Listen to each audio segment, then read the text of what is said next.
సైతానుతో పోరాడాలనే వాక్యాన్ని మనం ధ్యానం చేసుకున్నాం. ఇప్పుడు మీకు పోయిన వారం చెప్పాను, నేను ప్రార్థన కొరకు పోరాడండి. ఉదయకాల సమయంలో ప్రార్థన, మధ్యాహ్న కాల సమయంలో ప్రార్థన, సాయంత్రం ప్రార్థన, కుటుంబ ప్రార్థన అని చెప్పాను. మీరు ఎంతమంది దేవుని ప్రార్థన చేశారు ఈ వారంలో? చెప్పాలా? చేశారా చేయలేదా? చేసిన వాళ్ళు మేము చేసినామని చెప్పాలా? కుటుంబ ప్రార్థన చేసిరా? తప్పకుండా ప్రార్థన చెయ్యాలా. హల్లెలూయా. ఈ వారము మరొక వాక్యాన్ని మనం ధ్యానం చేసుకుందాం. వాక్యం పేరు ఏంటంటే, మనము ఏది అనుకుంటే అది జరుగుతుంది. అర్థమైందా? మనం ఏది ఆలోచన చేస్తామో అది జరుగుతుంది. చాలాసార్లు మనం ఏమిటి గురించి ఆలోచన చేస్తాం? బయటి మనుషులను చూస్తాం. పలానా మనిషికి ఒక బీమారి ఉంది, ఆ బీమారి ఏ విధానంగా ఉందో దాన్ని ఆలోచన చేసుకొని మనం ఇంట్లో కూర్చొని ఆలోచన చేస్తూ ఉంటాం, మనకు కూడా అలాంటి బీమారి వస్తుందేమో.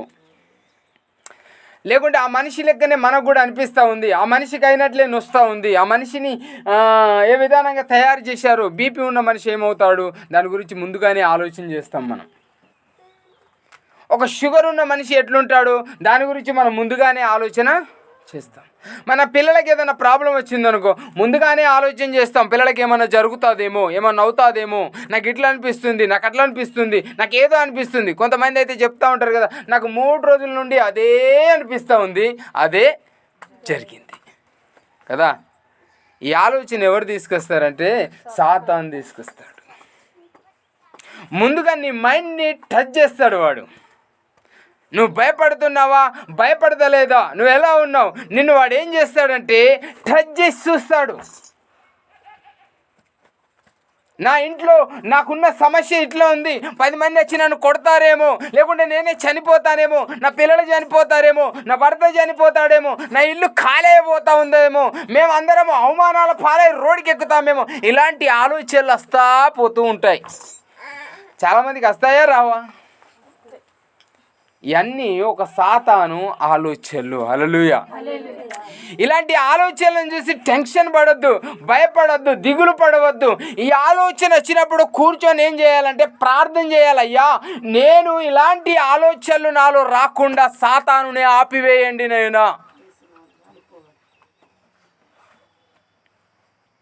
మీరు ఆలోచిస్తూ ఉంటే లోపలికి తీసుకెళ్తుంది సాతాన్, మిమ్మల్ని ఒక చీకటి గదిలోకి తీసుకెళ్తుంది ఆలోచన.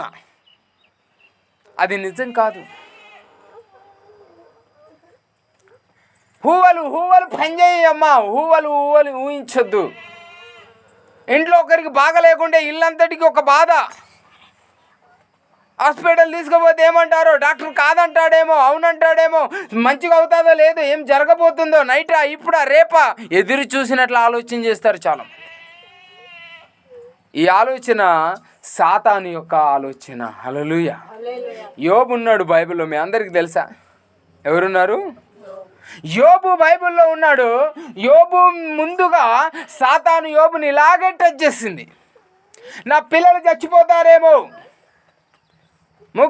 7 కుమారులు 3 కుమార్తెలు, 10 మంది కూడా చచ్చిపోతారేమో, 7,000 ఒంటెలు ఉన్నాయి, అవి కూడా చచ్చిపోతాయేమో, 3,000 గాడిదలు ఉన్నాయి, అవి కూడా చచ్చిపోతాయేమో, 500 జత ఎడ్లు ఉన్నాయి, అవి కూడా చచ్చిపోతాయేమో, 500 మన దాసి మనుషులు ఉన్నారు, వారు కూడా చచ్చిపోతారేమో, నా ఇల్లు మొత్తం ఖాళీ అవుతుందేమో, నేను దిగులు పడుతున్నాడు, భయపడుతున్నాడు, టెన్షన్ పడుతున్నాడు. చూడండి ఒకసారి యోబు రాసిన పత్రిక 3వ అధ్యాయము 25వ వచనం చదవండి. యోబు రాసిన అధ్యాయము 3వ అధ్యాయం. యోబు ఒక మాట అంటున్నాడు అక్కడ 3లో 25. ఏషయ దాటితే ఉంటుందమ్మా. ఏషయ పుస్తకం దాటితే యోబు వస్తుంది, తర్వాతనే ఏషయ. 3:25 चलो. मला कशाची भीती वाटली तर तेच माझ्यावर येते, कशानेही मला संताप झाला तर तेच माझ्यावर येते. హల్లెలూయా. ఒకసారి మీరు చదవండి అక్క. ఏది వచ్చునని నేను బహుగా భయపడుతూ, ఇక చూడు, ఏది వచ్చునని నేను బహుగా భయపడుతీనో అదే నాకు సంభవించి ఉన్నదే. నాకు భీతి నాకు భీతి పుట్టించినదే నా మీదికి వచ్చి ఉన్నది. నేను ఏది వస్తాదని భయపడ్డానో, ఏది వస్తాదని నేను ఆలోచన చేశానో, ఏది నా కుటుంబాన్ని నాశనం చేస్తాదని దిగులు పడ్డానో, అదే నా కుటుంబం మీదికి వచ్చింది. హల్లెలూయా.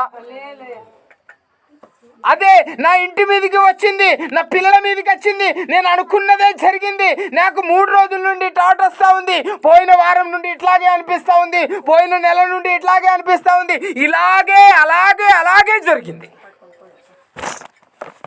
తెలుసా ఎంతమంది ఆలోచన చేస్తున్నారు? ఇది సాతాను యొక్క ఆలోచన.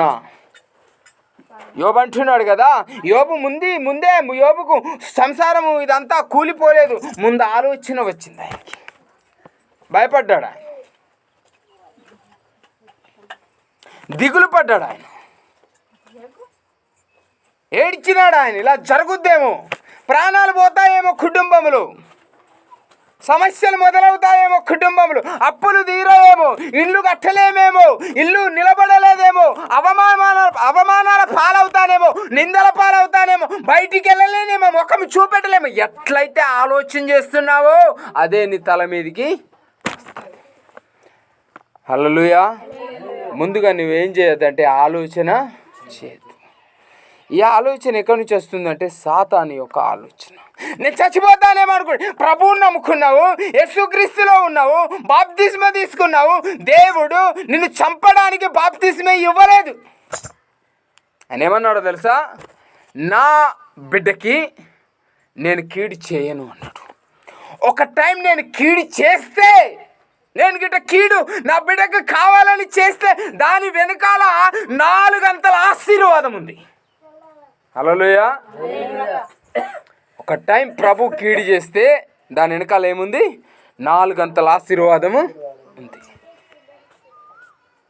ఆయన రక్తము చిందించింది నీ కోసము నా కోసమే. ఆయన ప్రాణం పెట్టింది నీ కోసం నా కోసం. నిన్ను శ్రమ పెట్టాలో, నిన్ను చంపాలో, నిన్ను నాశనం చేయాలనే ఉద్దేశము యేసుక్రీస్తులో లేదు. ఏ మానవుడిని నేను చిన్నపరచను, కించపరచను వాక్యంలో రాసి ఉంది తెలుసా. ఈరోజు టెన్షన్ పడుతున్నాం తెలుసా, అనుమాన పడుతున్నాం. పిల్లలు బయటకు వెళ్ళగానే యోబు కనిపించేది ఒక మాట ఏందో తెలుసా? నా పిల్లలు పాపం చేసిరేమో.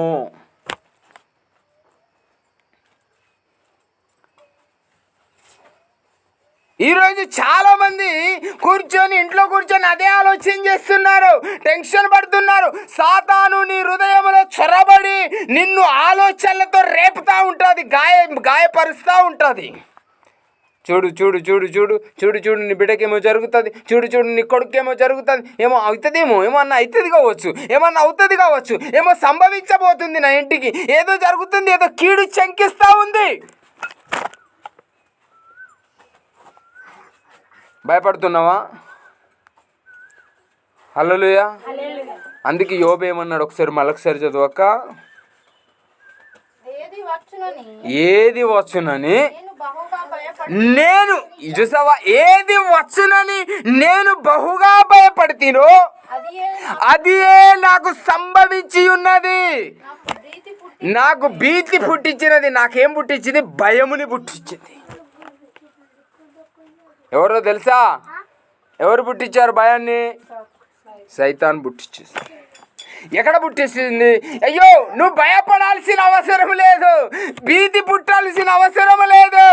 ఎందుకంటే యేసుక్రీస్తుని విశ్వాసిస్తున్న మనం ప్రభువులో ఆశీర్వాదం పొందినట్లుగా జీవించాలి.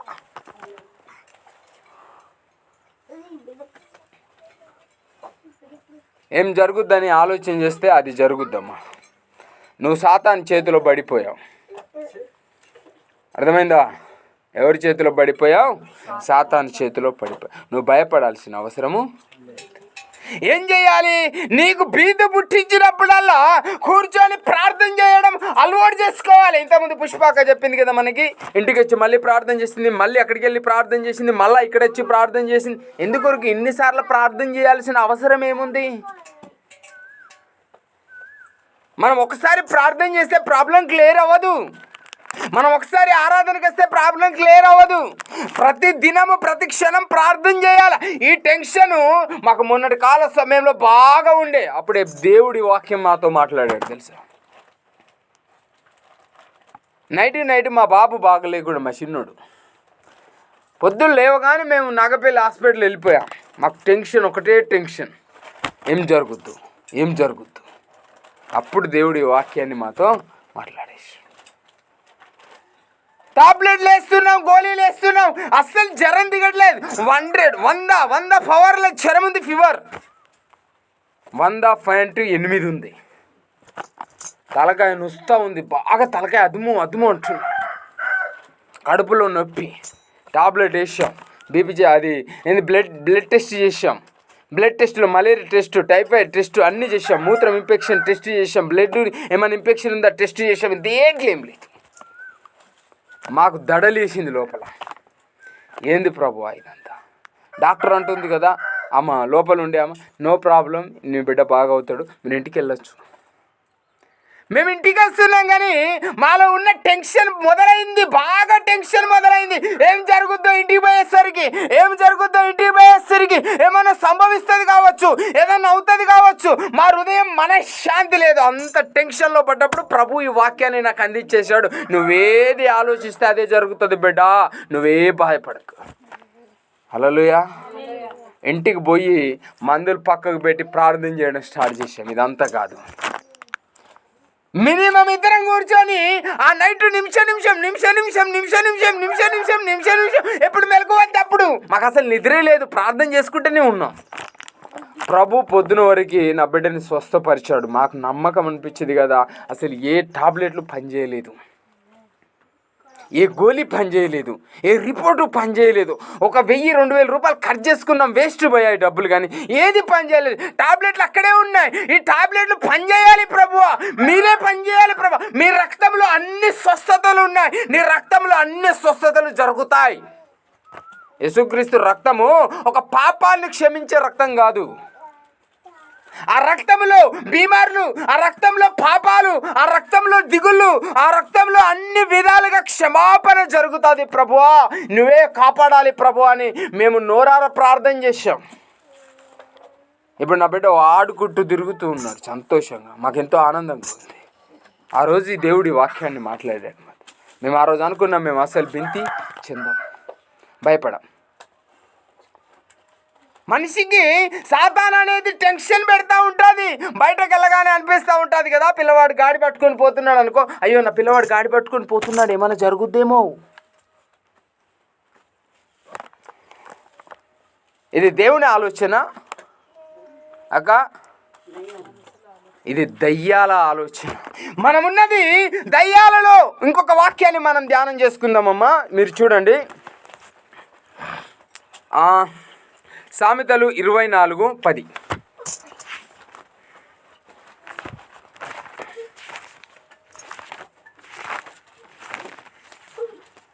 సామెతలు 24:10.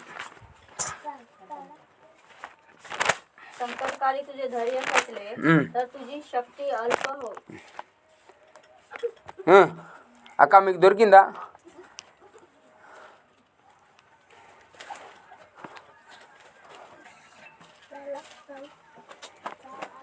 సామెతలు 24:10 కీర్తనలు దాటంగానే ఉంటుంది. శ్రమ దినమున నీవు కృంగిన ఎడల నీవు చేతకాని వాడవవుతావు అని. హల్లెలూయా. నువ్వెప్పుడు కృంగిన వెడల, శ్రమ దినమున నీవు కృంగిన వెడల నువ్వు ఏమిటికి సంబంధించిన వాడవంటే చేతగాని వాడవే. చదవక వెళ్ళిందా? శ్రమ దినమున నీవు కృంగిన ఎడల నీవు చేతగాని. ఆమేన్. హల్లెలూయా. ఏం చేస్తున్నావు నువ్వు? పోరాటం చేస్తున్నావా? పోయిన వారం చెప్పినట్టు చేతకాక కూడా కూర్చున్నావా? చేతనైతలే, ప్రార్థన చేయడానికి చేతనైతలే, పాటలు పాడడానికి చేతనవుతలా, వాక్యం వినడానికి చేతనవుతలా. ఒకప్పుడు అన్న చాలా సంతోషంగా ఫోన్ చేసి, అన్న నాకు బైబిల్ పంపించండి అన్న, మేము ప్రార్థన చేసుకుంటాం అన్నాడు. నేను ఎంతో ప్రేమతో మంచి బైబిల్ పంపించాను. బైబిల్ అటే అన్న అటే. ఎంత బాధ అనిపిస్తుంది చెప్పండి. ఎంత బాధ అనిపిస్తుంది చెప్పండి. ఇక్కడ నుంచి ఎంత దూరం పంపించాను నేను చెప్పండి ఒకసారి.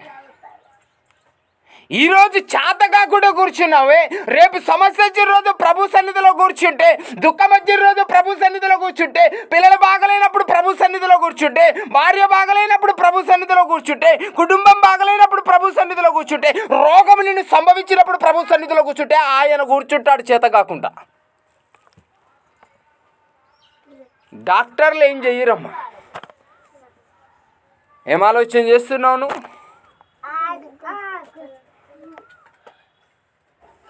ఏం టెన్షన్ పడుతున్నావు? దేని గురించి దిగులు పడుతున్నావు?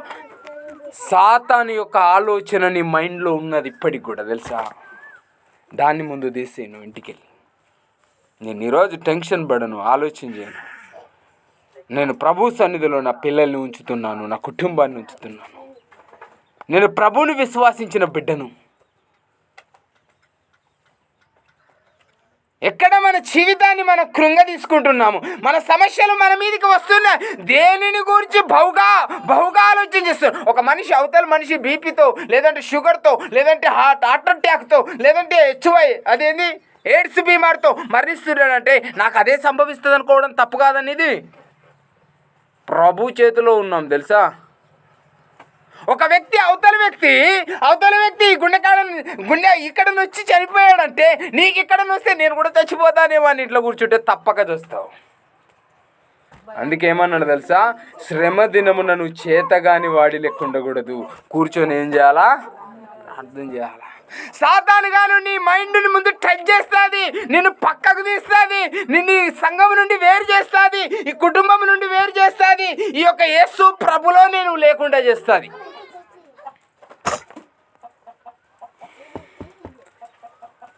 మర్రి చెట్టు మర్రిగింజ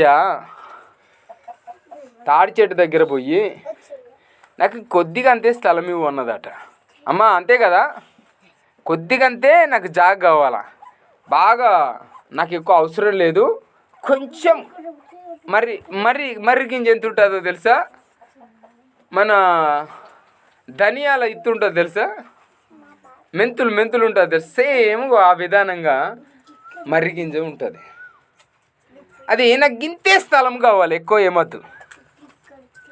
ఎంత కావాలట? కొంచెం. పాపం పోనీ అనుకుంది తాడి చెట్టు. పాపం పోనీ ఉండలే, కొద్దిగా స్థలం కదా అడుగుతుంది, ఎక్కువ కాదు కదా. నేనున్నా ఎక్కడిదాకున్నా మనిషి ఎక్కలేనంత దూరాన్ని ఉన్నా, అంత విశ్వాసం నాలో ఉన్నది, గింతే కదా అని ఇస్తే అది కొంచెం స్థలం అడిగింది. రోజుకింత ఆ చెట్టుని ఏం చేసింది?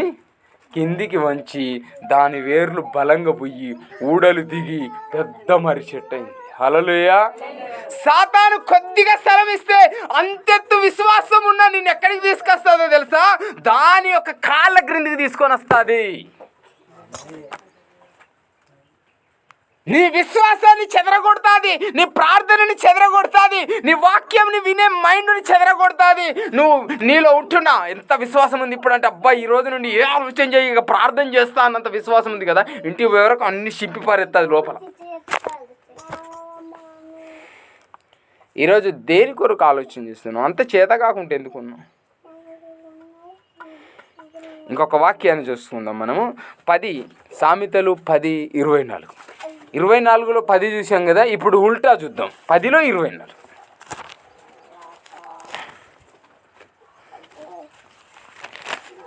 10వ అధ్యాయం 24 వచ్చింది. భక్తిహీనుడు భక్తిహీనుడు దేనికి భయపడును, అదే వాని మీదికి వచ్చును. చూసావా వాక్యం ఎట్లా రాయబడి ఉందో? ఒక భక్తిహీనుడు, ఒక అల్ప విశ్వాసి, ఒక విశ్వాసం లేని బిడ్డ, ఒక ప్రార్థన లేని బిడ్డ, ఒక వాక్యం చదవని బిడ్డ దేనికి భయపడతాదో అదే వాని మీదికి వచ్చును. హల్లెలూయా చెప్పండి.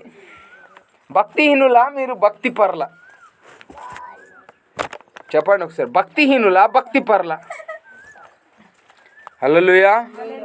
దేనికి భయపడుతున్నాం? ఏం వస్తుందని భయపడుతున్నాం? ఏం సంభవిస్తుందని భయపడుతున్నాం? ఏం సంభవిస్తుందని భయపడుతున్నావు? ఈ జీవితం పోతుందని భయపడుతున్నావా? ఈ కుటుంబం నాశనం అవుతుందని భయపడుతున్నావా? ఈ ఆస్తి మొత్తం పోతుందని భయపడుతున్నావా? ఈ ఇల్లు మొత్తం పోతుందని భయపడుతున్నావా? నాకున్న బైకులు, హోదా, మోటార్, గాడి విలువ అంతా వెళ్ళిపోద్దని భయపడుతున్నావా? నీవు భయపడాల్సిన అవసరం లేదు. నువ్వు నిలబడాలి, దేవుని కొరకు నిలబడాలి. ఏం చేయాలి? మనము నిలబడాలి. నిన్నటి కాల సమయంలో నేను స్టేటస్ పెట్టాను. ఎంతమంది చూశారు నా స్టేటస్? వసంతకాలం మొదలైంది. ఈరోజు చూడండి, వెళ్ళి చూడండి. ఏం కాలం మొదలైంది? మరణకాలం మొదలైంది. దీంట్లో అనేకులు నిన్ను చంపాలని ప్రయత్నం చేస్తారు, అనేకులు నిన్ను దూషించాలని ప్రయత్నం చేస్తారు, అనేకులు నిన్ను రోడ్డు గుంజాలని ప్రయత్నం చేస్తారు, అనేకులు నీ చుట్టూ వల వేసుకుంటారు. ఈ లోకము భక్తిహీనులదే, భక్తి పరులది కాదు. పరలోకమే భక్తి పరులది. హల్లెలూయా. నువ్వు దేని కొరకు ఆలోచన చేస్తున్నావు? చూడు, మళ్ళొకసారి చదవా కాదు ఒక వాక్యాన్ని, మాటని. భక్తిహీనుడు దేనికి భయపడును, అదే వాని మీదికి వచ్చును. నీతిమంతులు ఆశించున్నది వారికి దొరుకును. హల్లెలూయా. దేనికి భయపడుతున్నావమ్మా?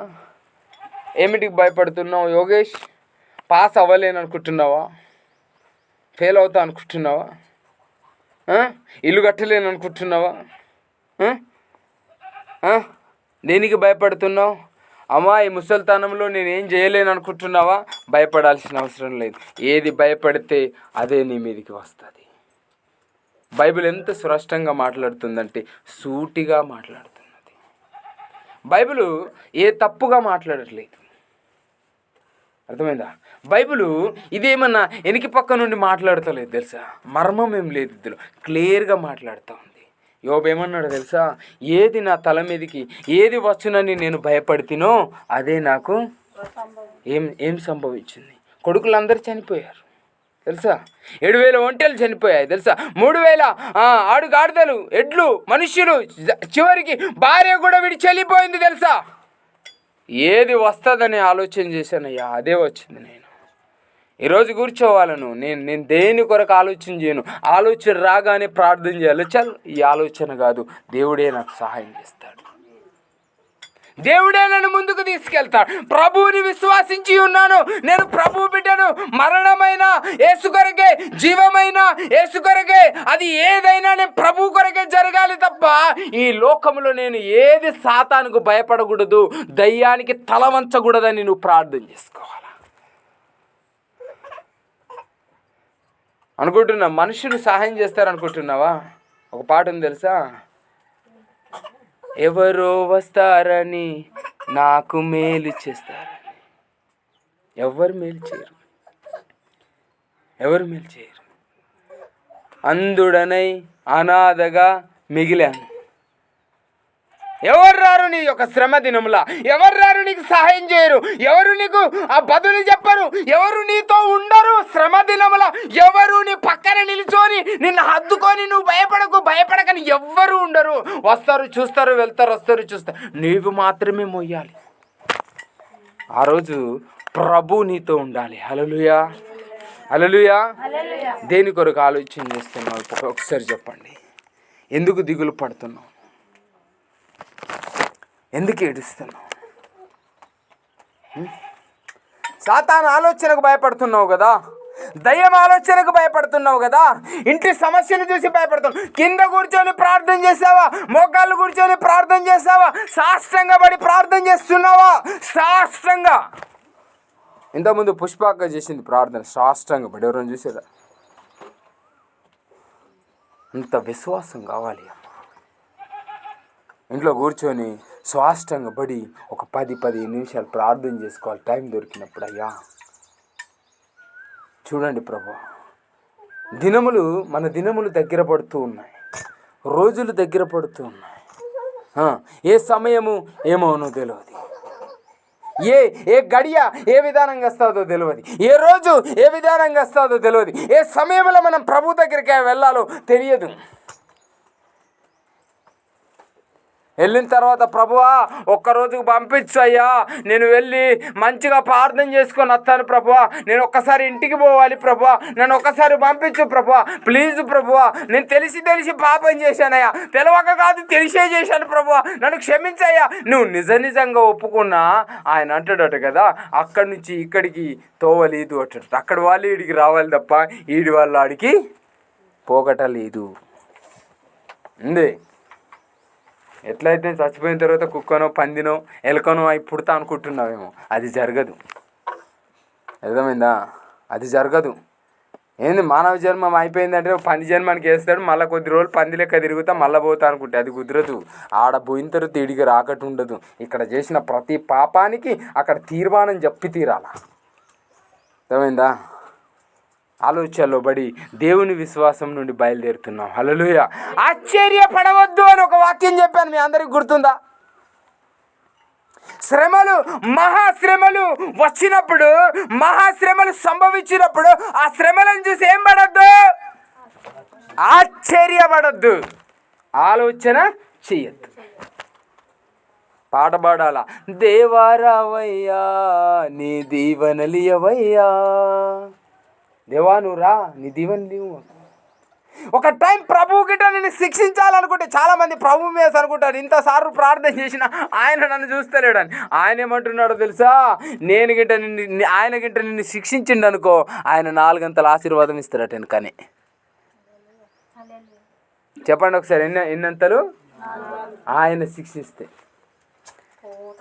ఇప్పుడు ఎవరు శిక్షించుకుంటున్నారంటే నీది నువ్వే తెచ్చుకుంటున్నావు.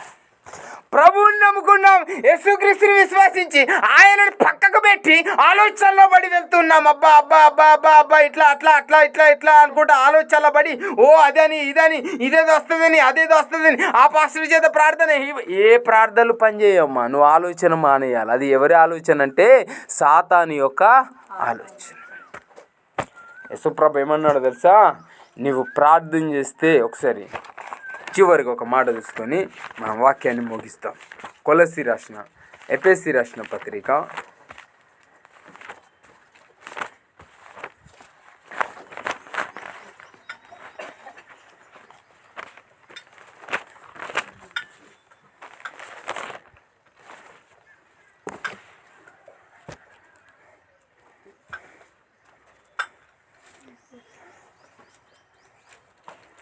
'చెప్పేసి వెళ్ళింది అక్క. ఒక్క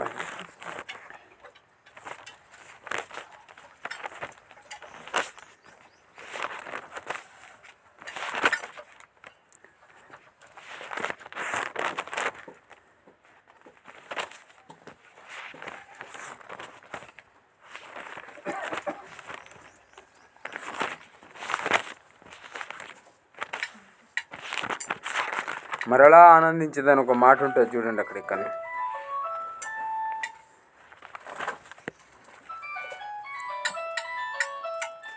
హల్లెలూయా. ఇప్పుడు చూడండి, ఎఫెసీ కాదు ఫిలిప్పీలకు రాసిన పత్రిక 4వ అధ్యాయము 6వ మాట చదవండి.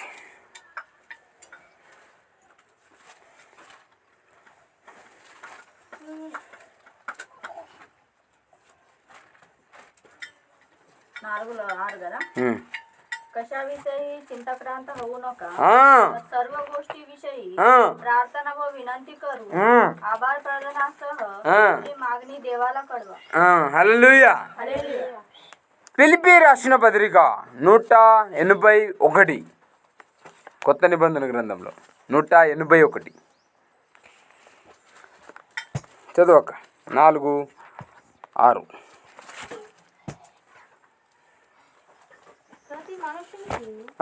దేనికి? 6 4:6 పిలిపి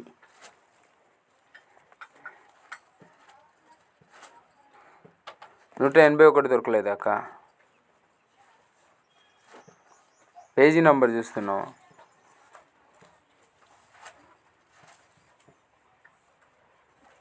సరే, హల్లెలూయా. దేనిని గురించి చింతించకుండా కానీ ప్రతి విషయంలోనూ ప్రార్థన విజ్ఞాపన చేత కృతజ్ఞత పూర్వకంగా మీ విన్నపములు దేవునికి తెలియజేయండి. ఇప్పుడు చదువు.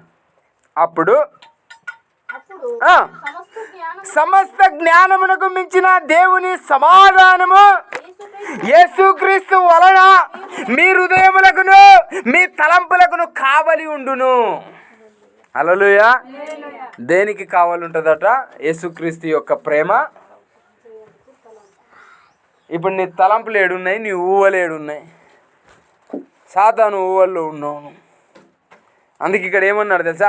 ప్రతి విషయంని దేవునికి తెలియజేయాలి, ప్రతి విషయాన్ని ఆయనకు తెలియజేయాలి, ప్రతి దానిని యేసు ప్రభు సన్నిధిలో కృతజ్ఞతాస్తుతులు చెల్లించాలి, విన్నపములు చేయాలి, ప్రార్థనలు చేయాలి, స్తుతి ఆరాధన చేయాలి. అప్పుడు సమస్త జ్ఞానమునికి మించిన దేవుని యొక్క జ్ఞానము నీ హృదయానికి నీ ఆలోచనకి ఏముంటుందట? కావాలి. చెప్పండి. ఇప్పుడు నీ ఆలోచన కావట్లేదు, నీ ఆలోచన ఎట్లా దొరికితే అట్లా పోతూ ఉంది ఇచ్చడిగా, ఏదో సంభవిస్తుంది అని. అర్థమైందా? దేని కొరకు భయపడద్దు, కూర్చొని ప్రార్థన చేయాలి. హల్లెలూయా. ఈరోజు చాలామంది అదే దిగులు పడుతున్నారు. అనుమానం. మీరు ఇంటికి వెళ్ళి అనుమాన పడొద్దమ్మా. నీ రోగం నిమిత్తము ఏదైతే నువ్వు అనుమాన పడుతున్నావో అదే నీ తల మీదకి వస్తుంది. జాగ్రత్త. ఏదైతే నువ్వు ఆలోచన చేస్తున్నావో అదే నిన్ను తల నిండా నీ తల మీద కూర్చుంటుంది వచ్చి. జాగ్రత్త. ఏం చేయాలంటే దేవుని సన్నిధిలో ప్రార్థన చేస్తే ఆయన యొక్క ప్రేమ మన తలంపులకు మన ఆలోచనలకి కావలి ఉంటుంది. హల్లెలూయా. మనమందరం ప్రార్థన చేసుకుందాం. కూర్చొని మొగల మీద కూర్చుందాం. అయ్యా నీకు మహిమలు ప్రభువా. ఈరోజు విన్న వాక్యము మేమే ఆలోచన చేయవద్దు ప్రభువా, ఏ తలంపులు మాలో ఉండదు నైనా. సాతాను యొక్క ఆలోచనల నుండి మమ్మల్ని విడిపించండి. ప్రార్థన